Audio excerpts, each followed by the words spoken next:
নমস্কার বন্ধুরা, সবার প্রথমেই সকলকে জানাই হ্যাপি নিউ ইয়ার। সবার নতুন বছর খুব ভালো কাটুক। নতুন বছরে নতুন রেসিপি নিয়ে হাজির হয়ে গেছি। আজ বানাবো একদম ইউনিক একটা রেসিপি, যেটা আপনারা স্ন্যাক্সেও খেতে পারবেন, আবার রাতের ডিনারেও খেতে পারবেন।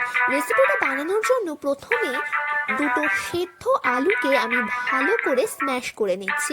এরপর এখানে দিয়ে দিচ্ছি যে কোনো পছন্দ মতো সবজি, যেমন আমি এখানে দিয়ে দিয়েছি পেঁয়াজ কুচি, টমেটো কুচি, কাঁচা লঙ্কা কুচি।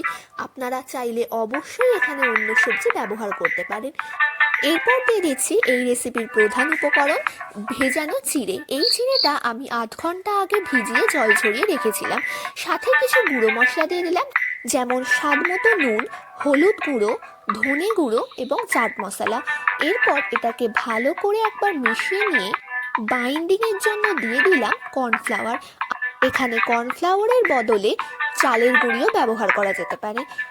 রেস্টিংয়ের জন্য চাপা দিয়ে রেখে দিলাম প্রায় 1 ঘন্টা।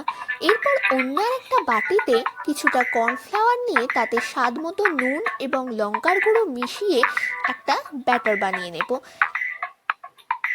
1 ঘন্টা পর হাতের মধ্যে তেল ব্রাশ করে নিয়ে ওই মিক্সচারটা থেকে আমরা এবার কাটলেটের শেপ দিয়ে নেব।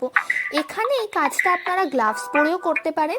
যেহেতু আমি হাত দিয়েই করছি, তাই আমি আগে 2 হাতে ভালো করে তেল লাগিয়ে নিয়েছি, নয়তো এটা হাতের মধ্যে আটকে যেতে পারে।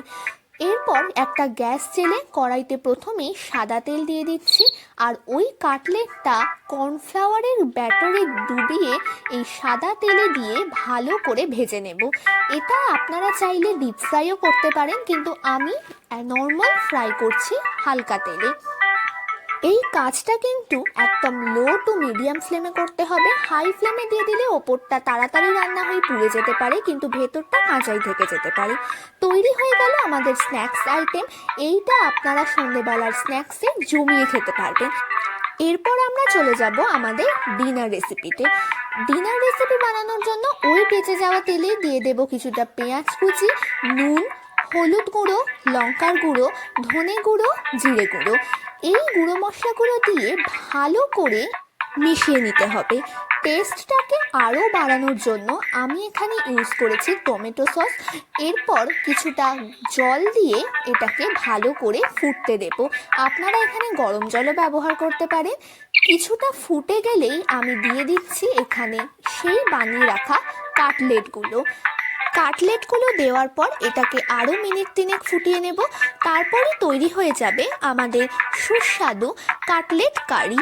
এটা আপনারা রাতের ডিনারে রুটি দিয়ে হোক, পরোটা দিয়ে হোক, কিংবা ভাত দিয়ে, সব কিছু দিয়েই খেতে পারবেন। রেসিপিটা কেমন লাগলো সেটা কমেন্ট করে জানাতে একদমই ভুলবেন না। আবারও সকলকে জানাই হ্যাপি নিউ ইয়ার। আর আজকের মতো এখানেই, টাটা।